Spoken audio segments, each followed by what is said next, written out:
The Mario Kart series has been around for decades, and ever since the original's release on the SNES in 1992, each game to follow it has constantly tried to improve, refine, and introduce new mechanics to the series to try and keep it fresh. With that in mind, there has always been a constant debate surrounding which Mario Kart did it best. Some say it was the original on the SNES because it was the start of the series. Others say it's Mario Kart Wii because of its complexity and depth. And some even say it's Mario Kart 8 Deluxe because it's the most recent entry in the series. But there's one Mario Kart game that is always brought up in this debate. One Mario Kart game that still to this day, even over 25 years after its initial release, has an incredibly active community dedicated to pushing the game to its limits. That game is none other than the topic of today's video, Mario Kart 64. This game has always fascinated me. And for my second video in my series covering all the Mario Kart games, I want to take a deep dive into it and explore its many aspects. My name is Mariomikester, and welcome to a Mario Kart 64 retrospective. In this video, I want to try and find out if, after all these years, is Mario Kart 64 still worth playing today? Released on February 10th, 1997 here in North America, Mario Kart 64 is the second entry in the Mario Kart series, following up the immense success of Super Mario Kart on the SNES. Development for this game began around sometime in early 1995 under the name of Super Mario Kart R, with the R standing for rendered. The main goal that the team had when developing the game was to have it be capable of simultaneous 4-player split-screen multiplayer, as the N64 was the first Nintendo console to have 4 controller ports, and Nintendo wanted 4-player multiplayer to be a big selling point of the system. By far the biggest issue that the team faced during development was a lack of processing power. Since the N64 was a 3D capable console, the team wanted every aspect of the game to be 3D. That means they wanted the racers to be 3D, the items to be 3D, and the courses to be 3D. But as it turns out, rendering all these things at once happened to be quite the challenge, especially in the 4-player mode that required almost quadruple the amount of processing power than that of the single-player mode. In order to combat this, the items along with the racers were turned into 2D sprites. These 2D sprites, however, were of 3D models, meaning that instead of rendering full 3D models, the system was rendering 2D pictures of them at various angles. In order to make these 2D sprites seem as 3D as possible, the team created hundreds of different sprites for each frame of a character's movement. It's honestly really impressive. And as the game started to near the end of its development period in late 1996, the team for some reason decided to abandon the name of Super Mario Kart R, and instead went for a more simple name, Mario Kart 64.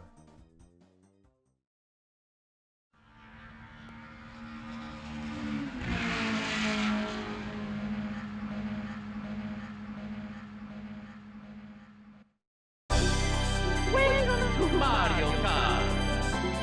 Upon opening the game, you are literally greeted by Mario on the title screen and have the option between 1, 2, 3, or 4-player mode. Starting things off with the single-player mode, you have the choice between Grand Prix and Time Trials. These modes are pretty much exactly the same in this game as they are in every other Mario Kart game. Grand Prix sees you choosing a cup and racing across the 4 different tracks of that cup, with your goal being to aim for the highest placement possible at the very end. And Time Trials involve going for your best time on a specific track without the interruption of other players or items. Heading into the Grand Prix mode, we have the character selection.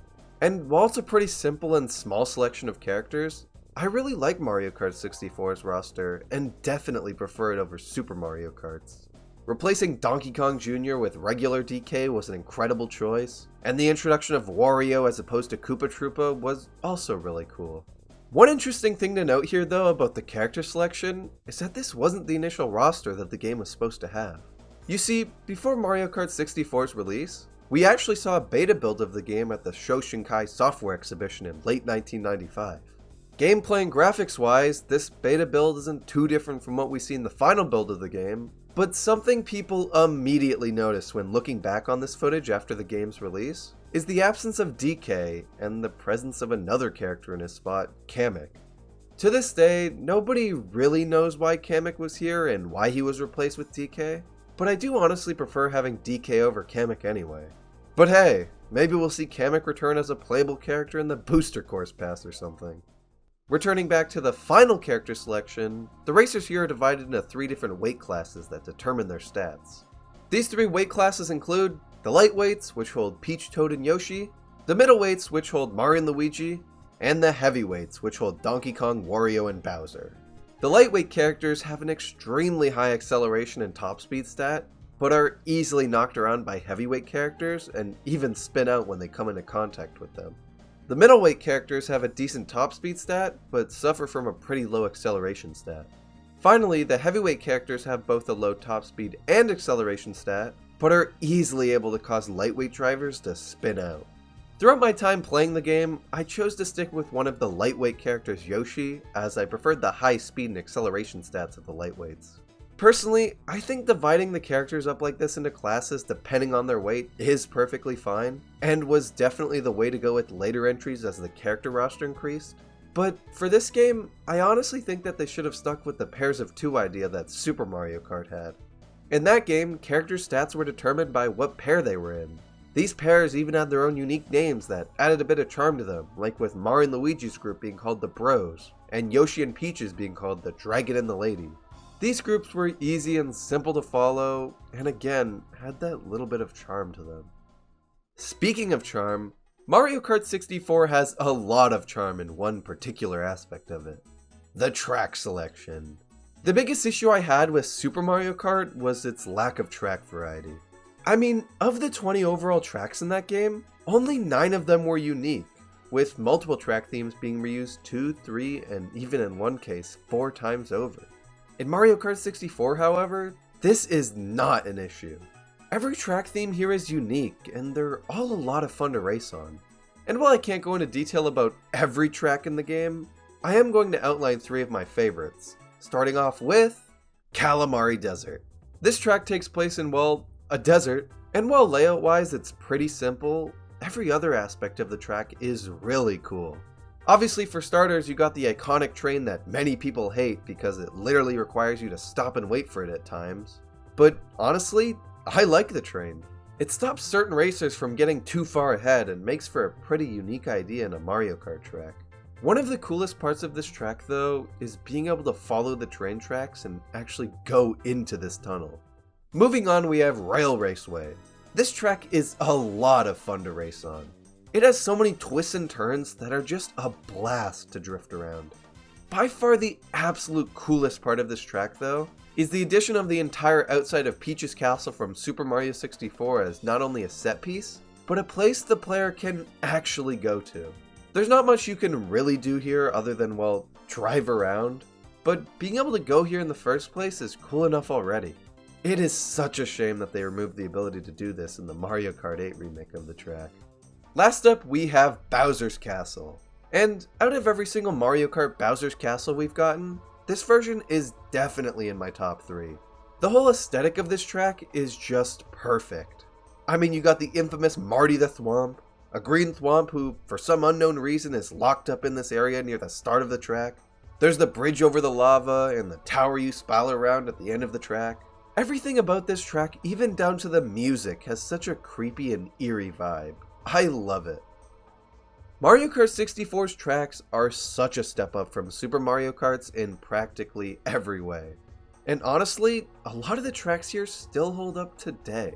And because of this, have become some of my absolute favorite Mario Kart tracks. Onto the controls, I honestly think that Mario Kart 64 controls pretty well. Unlike Super Mario Kart and some other entries in the series, the controls here are quite surprisingly very easy to pick up. You'll most likely have the basics of this game's controls down by the second lap of your first race. The drifting here, though, is where the controls really shine in my opinion. This game was the first Mario Kart game to reward the player with a speed increase for drifting well, but it works a little differently here than it does in later entries. In this game, you get a speed increase after your, E's turn orange. In order to get these E's orange, you have to steer the car away from the way you're turning while drifting. For example, if you're drifting to the right, holding the control stick to the left will start building up a speed boost. There is no visual indicator for when you correctly perform a drift, but you'll know you've done it right if you hear one of your racer's voice lines. Drifting mechanics have obviously improved in later Mario Kart games, but I still think they work pretty well here. The only thing I would add is a little visual flair to them, like you see in most other Mario Karts. Something in this game that does have a visual flair to them, though, is the items. Items in Mario Kart 64, similar to literally every other Mario Kart game, are key to winning a race. And the item selection here is great. Of course, you have the classic returning items like the green and red shell, the mushroom, and the banana, but you also have newly introduced items to the franchise like the golden mushroom and fake item box. Of all these newly introduced items though, there was one item introduced in Mario Kart 64 that would forever change the franchise: the blue shell. The blue shell is easily the most iconic item in all of Mario Kart. It's a shell that beelines for the player in first place, with its only goal being to absolutely ruin their day. This item is an extremely controversial one among Mario fans. Some hate it and hope it one day never gets to see the light of day again, while others enjoy the chaos it brings to Mario Kart. In this game though, I never really had a problem with the blue shell. It feels pretty rare here and honestly pretty well balanced. One thing I love about the items in this game though is how fun they are to use. Throwing and hitting someone with a red or green shell, causing someone to spin out with a banana, and ramming someone with a star just feels so good here. I can't really explain it beyond that. Moving on to my absolute favorite part of this game, we have the multiplayer. Mario Kart games are, at their core, meant to be experienced with other people. Sure, the single player is a lot of fun, but nothing beats playing it with some friends. And while I wasn't able to do full 4-player multiplayer, I was able to do 2-player with a friend. We started off with the Grand Prix mode and oh my god, the game is just so much more fun this way. We were constantly hitting each other with items, and doing whatever the hell this was on Wario Stadium. Any small or minor issue I had with this game in the single player mode was just non-existent in multiplayer.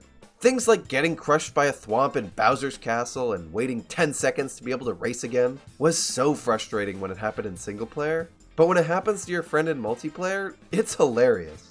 It's very clear that a lot of this game was designed and built around playing with at least one other person, and I absolutely love the insanity that ensues because of it. The only thing I was really worried about in multiplayer though was the transition from full screen to split screen being hard to adjust to. But surprisingly, it absolutely wasn't. But in order for a Mario Kart game's multiplayer to truly be amazing, there's one thing it has to do right: the battle mode. Battle mode in Mario Kart is a simple concept. Instead of racing, you're battling, trying to make the other player lose all their balloons by bombarding them with a variety of items. Mario Kart 64's battle mode is highly regarded by many as the absolute best Mario Kart battle mode. And after playing it, I can absolutely understand that. The battle mode here is amazing.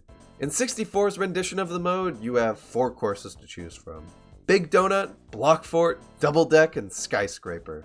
Each of these courses are a ton of fun to battle on. Big Donut has the giant lava pool in the middle. Block Fort has its multiple different levels that you can snipe players from. Double Deck, similar to Block Fort, also has multiple levels, but now a bit more open-ended. And Skyscraper has its many holes to fall into. I honestly was not expecting to have as much fun as I did with this battle mode, but due to just how fun the items are to use and the amazing design of the stages, I was thoroughly enjoying this with just one other person. I mean, I can't even begin to imagine how much more fun this would be with a full squad of 4. Mario Kart 64's battle mode, while simple in some regards, is easily one of the most fun Mario Kart battle modes out there, and one I would highly recommend trying with a friend if you have the Nintendo Switch Online expansion pack. The last of the multiplayer modes here is Versus. Versus sees you and 1, 2, or 3 other racers, depending on what multiplayer mode you chose, race across specific tracks without the intrusion of CPUs.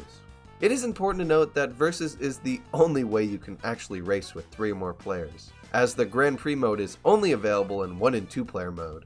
This is most likely due to hardware limitations, but it really is unfortunate that you're unable to do a full Grand Prix with 3 or more people. In order to make this Versus mode interesting though, several bombs are spread throughout the track that you have to avoid.